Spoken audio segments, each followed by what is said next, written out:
నర్సంపేట మాజీ MLA BRS నేత Peddi Sudarshan Reddy July 30వ తారీఖు అర్ధరాత్రి మరణించిన విషయం అందరికీ తెలిసిందే. అయితే ఈరోజు కేసీఆర్ పెద్ది కుటుంబాన్ని పరామర్శించడానికి వెళ్ళారు.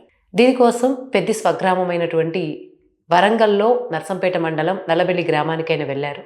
వెళ్ళిన తర్వాత కుటుంబ సభ్యులైన పరామర్శించారు. దీంతో పాటు ఆ కుటుంబానికి 2.25 కోట్ల ఆర్థిక సహాయాన్ని కూడా ఆయన అందజేశారు. దీంట్లో పెద్ది సుదర్శన్ రెడ్డి ఇద్దరు పిల్లలకి ఒక్కొక్కరికి ఒక్కొక్క కోటి రూపాయలు, మిగిలినటువంటి 25 లక్షలు ఏదైతే పెద్ది సుదర్శన్ రెడ్డి అమ్మగారి ట్రీట్మెంట్ కోసం, అమృతమ్మ గారి ట్రీట్మెంట్ కోసం ఆ 25 లక్షలు బ్యాంకులో డిపాజిట్ చేసేలాగా ఏర్పాటు చేశారు.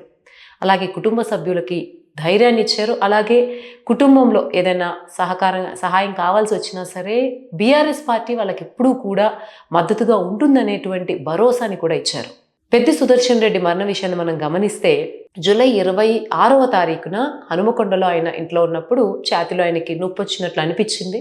వెంటనే ఆయన్ని అక్కడ ఉన్నటువంటి ఒక ప్రైవేట్ ఆసుపత్రిలో చేర్పించారు. చేర్పించిన తర్వాత ఆయనకి సిపిఆర్ చేసి అన్నీ చేసినాక ఎట్లాగో కొంత మెరుగుపరచగలిగారు. పూర్తిగా అది మెరుగవ్వలేదు కాబట్టి వెంటనే ఆయన్ని ఒక మంచి హాస్పిటల్లో జాయిన్ చేయమని, హైదరాబాద్లో అయితే ఇంకా మెరుగైన చికిత్స ఉంటుందని చెప్పడంతో ఆయన్ని హైదరాబాద్లో ప్రైవేట్ ఆసుపత్రిలో జాయిన్ చేశారు. అయితే ఆయనకి అనారోగ్యంగా ఉందని తెలిసినప్పటికే బీఆర్ఎస్ నేతలైనటువంటి కేటీఆర్ అలాగే హరీష్ రావు అక్కడికి వెళ్ళారు. ఆయన్ని ఆ ప్రైవేట్ ఆసుపత్రి నుంచి హైదరాబాద్లో హాస్పిటల్కి తీసుకొచ్చేటప్పుడు కూడా వాళ్ళు ఉన్నారు, వెనక్కుండి అంతా కూడా చూసుకుంటూ ఉన్నారు. ఆ సమయంలోనే కేసీఆర్ కూడా వాళ్ళకి క్లియర్ ఇన్స్ట్రక్షన్స్ ఇచ్చారు.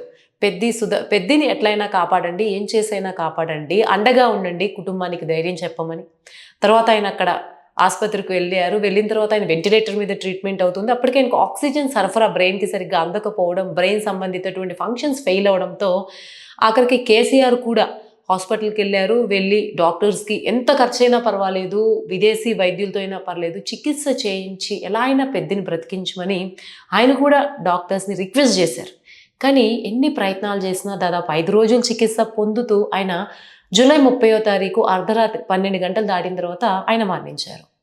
అప్పటికే ఆయన బతకాలని చెప్పి బీఆర్ఎస్ నేతలు చాలామంది స్థానికంగా పూజలు కూడా నిర్వహించినప్పటికీ ఫలితం లేకుండా పోయింది. దాంతో బీఆర్ఎస్ పార్టీ సంతాపం ప్రకటించి చాలా బాధపడ్డారు. ఎందుకంటే కేసీఆర్ ఈ సందర్భంగా తన ఉద్యమ సహచరుడు, తనతో చాలా కాలం కలిసి ప్రయాణించి, అంటే భావాల పరంగా కూడా ఉద్యమ కాలంలో ఇద్దరు పనిచేశారు కాబట్టి ఒక మంచి మిత్రుడిని కోల్పోయానని కూడా ఆయన అన్నారు. దాని తర్వాత ఈ కుటుంబానికి ధైర్యం ఇచ్చే క్రమంలో, ఆర్థికంగా కూడా అండగా ఉండే క్రమంలో ఈరోజు వారి ఇంటికి వెళ్ళారు. వెళ్ళి భార్య పిల్లలకి అందరికీ ధైర్యాన్ని చెప్పారు, ఆర్థిక సహాయాన్ని కూడా అందజేశారు. పెద్ది సుదర్శన్ రెడ్డి 1974 ఆగస్టు 6న ఒక రైతు కుటుంబంలో జన్మించారు.